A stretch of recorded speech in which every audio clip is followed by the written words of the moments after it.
Assalamualaikum warahmatullahi wabarakatuh. Salam dan bahagia.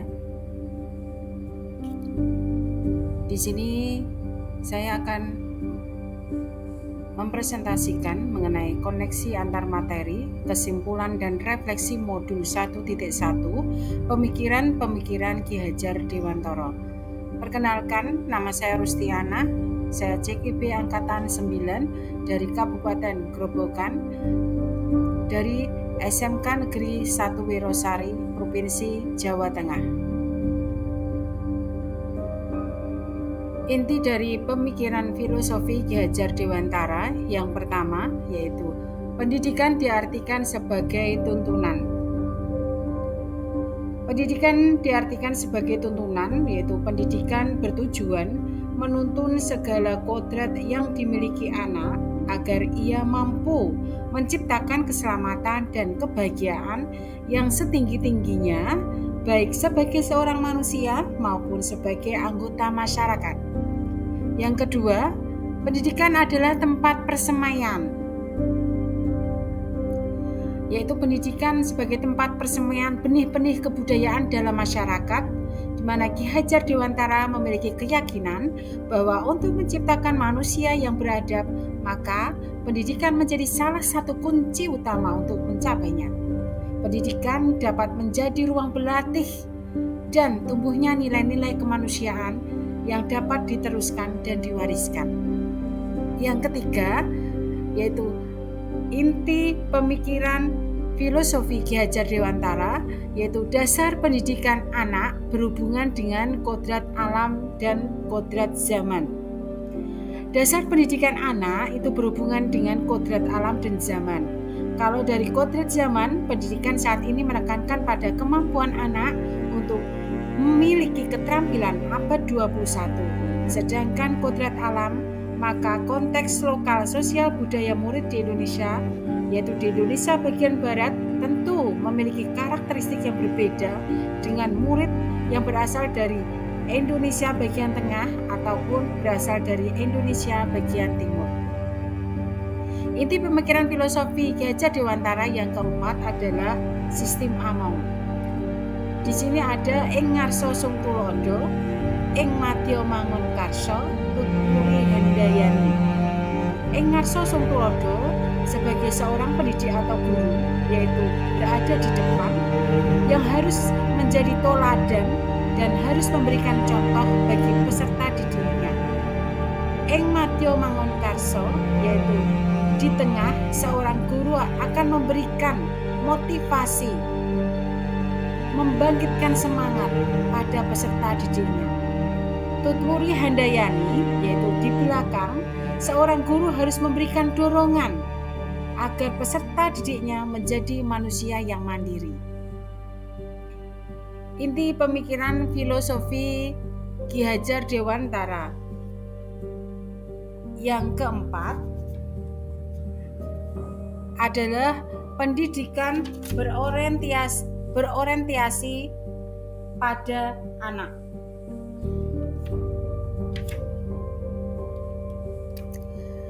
Bapak Ibu guru semua, pendidikan berorientasi pada anak, di sini dikatakan bahwa kita sebagai seorang pendidik mempunyai keharusan memandang anak dengan rasa hormat, yaitu dengan tujuan pendidikan kita adalah murid, dan murid. Semua yang pendidik lakukan harus dan selalu berorientasi pada anak. Sebagai contoh, dalam pembelajaran, kondisi pembelajaran harus menyenangkan. Siswa bisa mengembangkan potensinya, bakat dan minatnya. Siswa tidak takut berpendapat. Kemudian pembelajaran itu berpusat pada siswa. Dengan bahasa Ki Hajar Dewantara, salah satu azas dari Taman Siswa, bebas dari segala ikatan, dengan suci hati mendekati sang anak, tidak meminta suatu hak, namun untuk berhamba pada sang anak. Yang keenam, inti dari filosofi Ki Hajar Dewantara yaitu pendidikan budi pekerti. Budi pekerti ini ada 3 komponen, yaitu cipta, rasa, dan karya. Budi pekerti dari cipta ini, yaitu budi, cipta artinya pikiran, kemudian rasa artinya perasaan, karsa artinya kemauan. Sedangkan pekerti itu sendiri maksudnya tenaga atau raga. Sehingga olah cipta, olah rasa, olah karsa, dan olah raga ini difungsikan untuk olah cipta, menajamkan pikiran, olah rasa, menghaluskan rasa, olah karya, memperkuat kemauan, dan olah raga yaitu menyehatkan jasmani kita. Jika kita melakukannya dengan seimbang, akan menjadikan kesempurnaan budi pekerti yang membawa peserta didik ke kebijaksanaan, yang akhirnya akan melahirkan insan-insan yang bijaksana. Di modul ini ada pertanyaan pemantik dalam membuat kesimpulan dan refleksi terhadap pemikiran-pemikiran Ki Hajar Dewantara. Yang pertama, apa yang Anda percaya tentang murid dan pembelajaran di kelas sebelum Anda mempelajari modul 1.1? Yang kedua, apa yang berubah dari pemikiran atau perilaku Anda setelah mempelajari modul ini? Yang ketiga, apa yang dapat segera Anda terapkan lebih baik agar kelas Anda mencerminkan pemikiran Ki Hajar Dewantara? Pertanyaan pertama, yang saya percaya tentang murid dan pembelajaran di kelas sebelum saya mempelajari modul 1.1. Saya melakukan pembelajaran yang masih berpusat pada guru.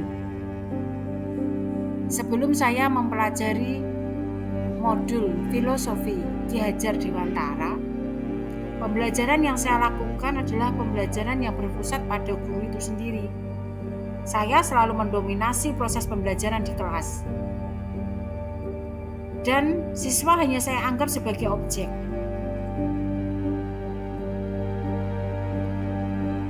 Kemudian yang kedua, yaitu target materi dan KKM. Untuk pembelajaran itu hanya saya prioritaskan kepada target mengejar materi, menyelesaikan materi yang ada di modul dan RPP yang saya buat. Saya hanya mengejar kurikulum untuk mencapai ketuntasan minimum. Kemudian yang ketiga, kelas tenang. Saya beranggapan bahwa kelas yang saya ampu itu harus tenang. Siswa harus duduk manis. Siswa harus mendengarkan apa yang saya terangkan. Kemudian yang keempat, setiap anak sama. Dulu sebelum saya belajar modul filosofi Ki Hajar Dewantara, saya itu menganggap bahwa semua anak itu sama. Dan saya tidak memperhatikan karakteristik dari masing-masing siswa. Karena saya menganggap anak yang sudah SMK itu adalah sudah dewasa. Jadi saya menganggap semua anak itu sama. Pertanyaan pemantik yang kedua, apa yang merubah dari pemikiran atau perilaku saya setelah mempelajari modul ini? Yang pertama yaitu pembelajaran yang berpusat pada siswa.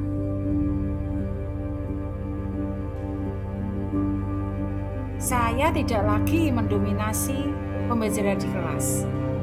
Saya memfasilitasi agar siswa atau peserta didik saya itu bisa aktif, kreatif, dan bisa berkolaborasi dengan teman-temannya untuk mendapatkan pengetahuan yang sama.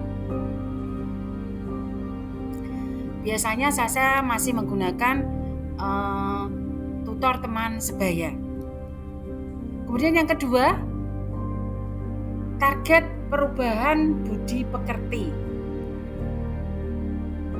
Keberhasilan dari pembelajaran tidak hanya bisa selesai hanya menyelesaikan materi. Anak hanya mendapatkan nilai-nilai di atas KKM. Tetapi keberhasilan dari pembelajaran juga dapat saya lihat dari perubahan tingkah laku dan budi pekerti dari peserta didik saya menjadi lebih baik lagi. Yang ketiga yaitu suasana di kelas aktif belajar.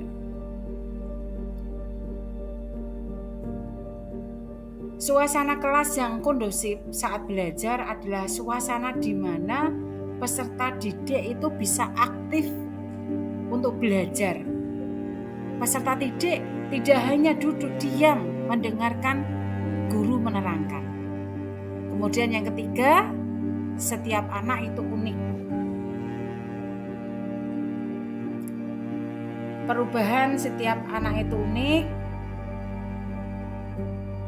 adalah diibaratkan bahwa sebuah kertas, setiap anak itu sudah membawa goresan-goresannya tersendiri yang masih samar-samar. Tugas saya sebagai seorang guru adalah menebalkan goresan yang positif itu agar goresan itu menjadi terlihat jelas. Yang ketiga, apa yang dapat segera saya terapkan lebih baik agar kelas saya mencerminkan pemikiran Ki Hajar Dewantara. Yang saya terapkan itu ada 4. Yang pertama adalah pembelajaran aktif, yang kedua pendidikan karakter, yang ketiga suasana kelas yang nyaman tentunya, yang keempat asesmen awal peserta didik. Yang saya terapkan yang pertama yaitu pembelajaran aktif, yaitu memberikan pembelajaran yang mendukung peserta didik saya itu lebih aktif dan bisa berkolaborasi dengan teman-temannya. Kemudian yang kedua, penerapan pendidikan karakter, yaitu dengan mengembangkan pendidikan karakter di sekolah saya, yaitu dengan melakukan pembiasaan yang positif. Contohnya, diadakannya Jumat bersih, kemudian Jumat berzikir dengan membaca Asmaul Husna bersama-sama, kemudian dengan sholat berjamaah bersama, kemudian adanya pesantren kilat di bulan Ramadan, dan masih banyak lagi yang lainnya. Yang ketiga, suasana kelas yang nyaman, di mana setelah saya terapkan suasana kelas yang nyaman, di kelas akan tercipta suasana yang enak untuk peserta didik, agar peserta didik bisa menyampaikan ide atau gagasannya tanpa adanya rasa takut. Kemudian yang keempat yaitu asesmen awal peserta didik.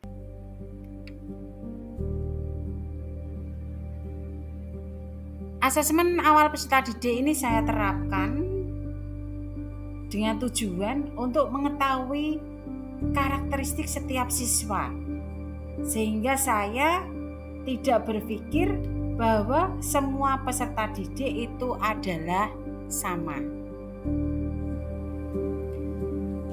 Demikian adalah kesimpulan dan refleksi terhadap pemikiran filosofi Ki Hajar Dewantara. Semoga bisa bermanfaat untuk kita semua. Assalamualaikum warahmatullahi wabarakatuh. Salam dan bahagia.